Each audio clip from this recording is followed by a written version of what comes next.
अरे बिंदु, आज घर में बहुत काम है। आज तुझे स्कूल जाने की जरूरत नहीं है। लेकिन दादी, आज तो स्कूल में मेरा टेस्ट है। अरे एक दिन स्कूल नहीं जाएगी तो ऐसी कौन सी तेरी कलेक्टर की पढ़ाई छूट जाएगी। वैसे भी मैं देख रही हूँ आजकल तो बड़ी ढीठ हो गई है। अपनी दादी की बातें सुनकर बिंदु नाराज हो जाती है। तभी उसकी माँ कहती है, अरे बिंदु, इतनी छोटी बात पे मुंह फुलाने की क्या जरूरत है। दादी बिल्कुल सही कह रही हैं। लड़कियों को तो घर के काम काज सीखना चाहिए। अरे बहू, रमेश के लाड़ प्यार ने इसे बिगाड़ रखा है। कम से कम तू तो मेरी बात समझती है। अच्छा, मेरी पूजा का समय हो गया है, मैं पूजा करने जा रही हूँ। इतना कहकर रमेश की माँ वहां से चली जाती है। इस तरह बिंदु की दादी और माँ दोनों अक्सर उसे घर के कामों में ही उलझा कर रखते थे। कुछ दिनों के बाद राजू और बिंदु के 10वीं के रिजल्ट्स आते हैं। दोनों बच्चे दादी को अपना अपना रिपोर्ट कार्ड दिखाते हैं।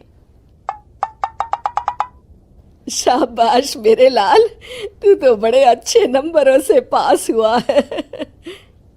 तभी बिंदु कहती है, दादी मैं भी अच्छे नंबरों से पास हुई हूँ। रमेश की माँ बिंदु को अनदेखा करते हुए कहती है, हाँ हाँ ठीक है, अभी यहाँ खड़ी क्या कर रही है, सुन लिया मैंने। जाकर मेरे लिए चाय बना कर लिया। बिंदु उदास होकर चाय बनाने किचन में चली जाती है। तभी राजू कहता है, दादी मैं क्रिकेट के कोचिंग सेंटर में एडमिशन लेना चाहता हूँ। अरे वाह राजू बेटा, ये तो तूने बड़ी अच्छी बात कही। तू कल ही अपना एडमिशन करा ले, जितनी भी फीस होगी मैं दे दूंगी। अरे एक दिन मेरा पोता विराट कोहली बनेगा। इस तरह अक्सर रमेश की माँ अपनी पोती बिंदु के साथ दुर्व्यवहार करती थी। कुछ दिनों के बाद रमेश की माँ और उसकी पत्नी दोनों सास बहू मिलकर राजू का एडमिशन अच्छे स्कूल में करवा देते हैं, लेकिन बिंदु का एडमिशन नहीं करवाते। इस बात से नाराज होकर बिंदु अपनी दादी से कहती है, लेकिन दादी मुझे भी आगे की पढ़ाई करनी है। अरे क्या करेगी आगे की पढ़ाई लिखाई करके, हैं? आज से ये पढ़ाई का भूत अपने दिमाग से उतार दे।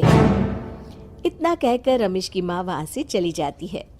उस दिन के बाद से बिंदु की पढ़ाई हमेशा के लिए छूट जाती है और उसकी दादी उससे घर के सारे काम करवाना शुरू कर देती है।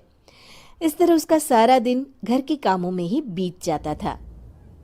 कुछ दिन बीत जाते हैं और एक दिन रमेश छुट्टियों पर घर आता है। बिंदु को घर के काम करते हुए देख उससे कहता है, अरे बिंदु बेटा, तुम स्कूल नहीं गई? पिताजी, दादी ने मेरा एडमिशन कराने से मना कर दिया है। वे कहती हैं घर पे रहकर घर के काम करना सीख। अपनी माँ का ये बर्ताव देख रमेश को बहुत गुस्सा आता है और वो अपनी माँ से कहता है, माँ ये तुमने क्या किया? आगे की पढ़ाई के लिए स्कूल में बिंदु का एडमिशन क्यों नहीं करवाया? अरे बेटा, लड़की जात है, ज्यादा पढ़ लिख कर क्या करेगी? वैसे भी शादी के बाद तो इसे घर के ही काम करने हैं ना। तुम किस जमाने में जी रही हो माँ? अगर कल्पना चावला के घर वाले भी तुम्हारी सोच के होते तो क्या वो पूरी दुनिया में हिंदुस्तान का नाम रोशन कर पाती? इसका स्कूल छुड़वाकर तुम इसका भविष्य बर्बाद कर रही हो, लेकिन मेरे रहते ऐसा नहीं होगा। बिंदु बेटा, कल ही तुम्हारा एक अच्छे स्कूल में एडमिशन करा दूंगा। तुम जितना चाहे उतना पढ़ो। मेरे होते हुए तुम्हें किसी बात की चिंता करने की जरूरत नहीं है। अपने पिता से हौसला पाकर बिंदु खुश हो जाती है और कहती है, जी पापा, मैं खूब मन लगाकर पढ़ाई करूंगी और बड़ी होकर डॉक्टर बनूंगी। ये हुई ना बात, शाबाश मेरी बेटी। शिक्षा, लड़का हो या लड़की, हमें दोनों को आगे बढ़ने का मौका देना चाहिए।